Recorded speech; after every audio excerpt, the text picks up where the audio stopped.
Você sabia que epidemia também é assunto de literatura? E literatura brasileira. Fique aqui comigo que hoje a gente vai aprender juntos sobre isso.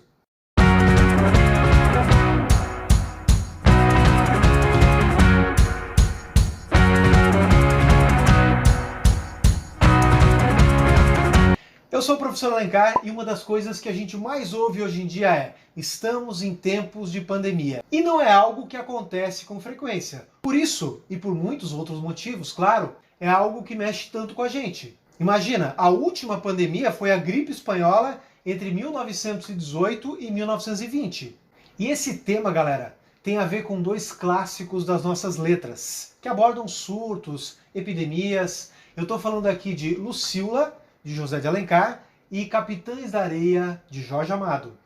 Olha só, o livro Lucília, de 1862, é romântico. E como não poderia deixar de ser, tem lá um par romântico, né, o Paulo, a Lúcia. Ele se forma em Direito, em Olinda, e vem então exercer a sua profissão no Rio de Janeiro. Lá ele conhece uma jovem, uma prostituta de luxo, chamada Lúcia. Eles se apaixonam perdidamente assim que ele chega ao Rio de Janeiro. Porém, é uma relação muito complicada, principalmente por causa da profissão dela. À medida em que ela se aproxima do amor da sua vida, ela vai se afastando da profissão que ela tinha. Ele, por outro lado, se sente dividido entre o grande amor por Lúcia e as aparências, o que as pessoas iam pensar. A sociedade burguesa daquele tempo era altamente fofoqueira, preconceituosa, segregadora. Ficava feio estar próximo de uma mulher como aquela. E, logicamente, como nós estamos aí num livro do romantismo, o amor fala mais alto e acaba salvando tudo. Quando os dois já estavam mais próximos, mais unidos, a Lúcia resolve contar alguns detalhes sobre a vida dela que o Paulo ainda não sabia. Ela conta, por exemplo, como que ela se iniciou no mundo da prostituição com apenas 14 anos de idade. A Lúcia conta que em 1850, pai, mãe, tia e irmãos foram acometidos pela febre amarela. Ela, como não ficou doente, acabou tendo que cuidar sozinha da família. O que a Lúcia faz então? Vai para frente da própria casa e fica tentando pedir ajuda aos transeuntes, às pessoas que passam por ali. Eis que surge um senhor mais velho, de posses, chamado Couto, que oferece ajuda à menina, oferece moedas de ouro a ela. Em contrapartida, ela então ofereceria a ele favores sexuais. Sobrevivem a essa epidemia o pai e a irmã mais nova da Lúcia, a Ana. A Lúcia então tinha dinheiro para bancar os funerais dos familiares mortos.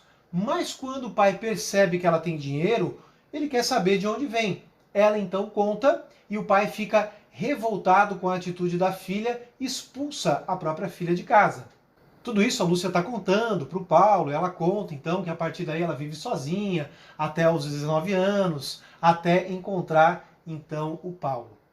De qualquer maneira, galera, essa epidemia de febre amarela que a gente vê no romance do José de Alencar, de fato perturbou a vida dos cariocas aí na metade do século XIX. Estima-se que o vírus tenha chegado à corte, a capital então do Império, Rio de Janeiro, por volta de 1849, atingindo metade da população. Dados oficiais falam em mais de 4.000 mortes, porém podem ter sido muito mais. Tá aqui comigo ainda?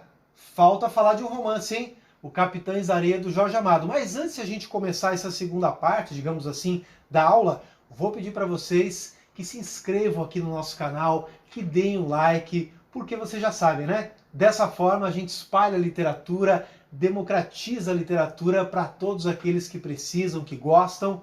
Beleza? Combinado? Aperta aí então em inscrever-se. Bom, Capitães da Areia é uma narrativa de 1937 que fala sobre meninos que vivem num trapiche abandonado e pelas ruas de Salvador, ou seja, vivem uma vida marginalizada. Esses meninos têm entre 9 e 16 anos. Para sobreviver, eles cometem delitos e são muito temidos na cidade. Inclusive, os Capitães da Areia não são considerados pela sociedade meninos, mas bandidos. O livro, no entanto, galera, fala várias vezes que essa vida que eles levam, na exclusão, sem oportunidades, é a grande causadora das atitudes deles. O líder do bando é o Pedro Bala, o menino que vai, na verdade, conhecer o amor com a menina Dora, a única menina a entrar no bando. Aliás, ela e o irmão, Zé Fuinha, só fazem parte dos Capitães da Areia porque os pais morrem de varíola. A doença que teve o auge na capital baiana em 1919, quando quase 3.000 pessoas faleceram, aparece em vários momentos do romance e chega até mesmo a atingir os meninos do Trapiche. Um deles, o Almiro, acaba contraindo a varíola, ou alastrim, ou bexiga, como o livro mostra, e ele então é obrigado a ir para o lazareto. O lazareto era uma espécie de depósito de doentes, de onde praticamente ninguém voltava. Inclusive, o Almiro não volta. No romance, inclusive, tem um trecho que diz que os cidadãos que soubessem de algum caso de varíola deveriam imediatamente denunciar à saúde pública, para os doentes, então, serem recolhidos aos lazaretos. Tem ainda um outro menino, que é o Boa Vida, que também acaba sendo infectado e vai para o lazareto. Só que ele melhora e retorna. Retorna com sequelas, claro, né? E as sequelas da varíola eram terríveis. Muitas manchas na pele. Ainda bem que essa doença foi erradicada do nosso país já há muitas décadas. Detalhe, minha gente, no livro Capitães da Areia, a doença é associada à religiosidade afro, porque quem manda a varíola para a cidade é Omolu, orixá simbolicamente ligado ao mundo dos mortos. Beleza, galera? Muito obrigado aí pela atenção de vocês. Mais uma vez, não se esqueçam de se inscrever aqui no canal, de dar um like e a gente se vê no próximo. Um abração!